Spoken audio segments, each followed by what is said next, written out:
Thank you for joining us for today's update on COVID-19 in North Carolina.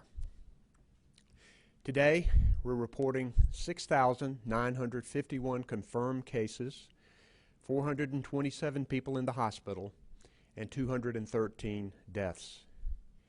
Each one of these deaths represents a family in mourning, and we're praying for all of them. There are other families waiting outside hospital rooms as their loved ones fight for their lives, and we continue to pray for them too.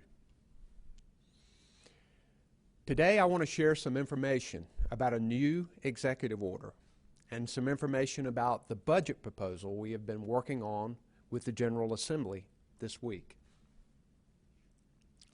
As of today, our state has sent almost $580 million to over 257,000 people who have filed unemployment claims since the start of this pandemic. The Unemployment Security Commission continues to make improvements in its filing process and call center, but more work must be done, and it is being done.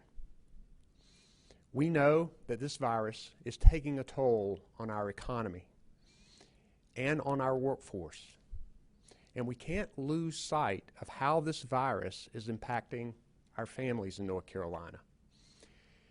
I've signed a new executive order today to help furloughed workers whose employers have paid them a severance or a furlough payment. Before this order, these employees were ineligible for unemployment compensation. With this order, they now qualify. We're working with legislators to try and codify into law this order and my other orders on unemployment benefits. Next week, when the General Assembly returns, we hope to get consensus on more help for North Carolina. We also know that our economy, working people, and small businesses, and state and local governments need financial help. Our team is compiling recommendations for how we can allocate the first share of federal money that has come down to our state from Washington. We will have more of that plan to share later this week, but today I want to outline some of the significant items in that budget proposal. General Assembly leaders and I agree that we need to make more funding available to help support our small business owners. And we'll do that by providing funding to the Rapid Recovery Program through the Golden Leaf Foundation, which is already up and running and can act quickly to get funding to people. Small business is the lifeblood of our economy, and many of the men and women who have built these businesses are struggling right now. We owe it to them to help keep them afloat until it's safe to begin easing the restrictions. This money now is particularly important in that the federal small business money has been depleted. Our budget proposal has three broad areas of focus. First, immediate public health and safety, like testing and tracing. Number two, schools and other core state government services. And number three, small businesses and local government assistance. Virtually every aspect of our society has been impacted by this pandemic. That has meant lost revenue and increased needs for many parts of our state.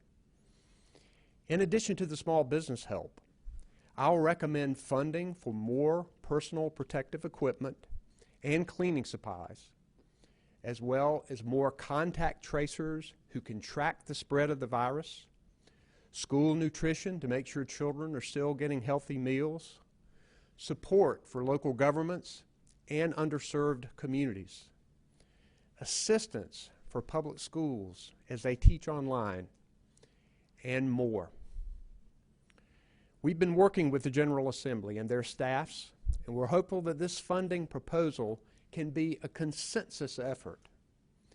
I look forward to sharing more details this week as we go along.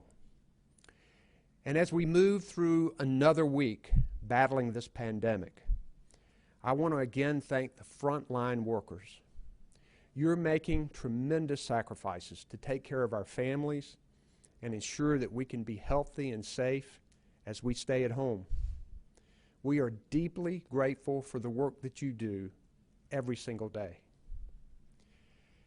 Now, I know that many people are frustrated, restless, anxious, and eager to get back to work and school. I also know that many people want to make sure that their families are as safe as possible from this virus.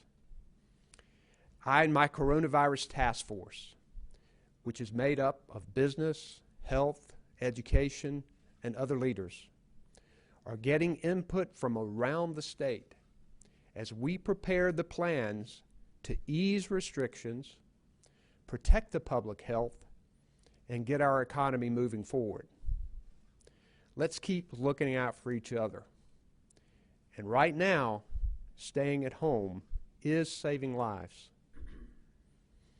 With me today is the Secretary of Health and Human Services, Dr. Mandy Cohen, our Secretary of Public Safety, Eric Hooks, our Emergency Management Director, Mike Sprayberry. Our sign language interpreters are Valerie McMillan and Brian Tipton. Behind the scenes, Jackie and Jasmine Mativier are our Spanish language interpreters. And I will begin with Dr. Cohen.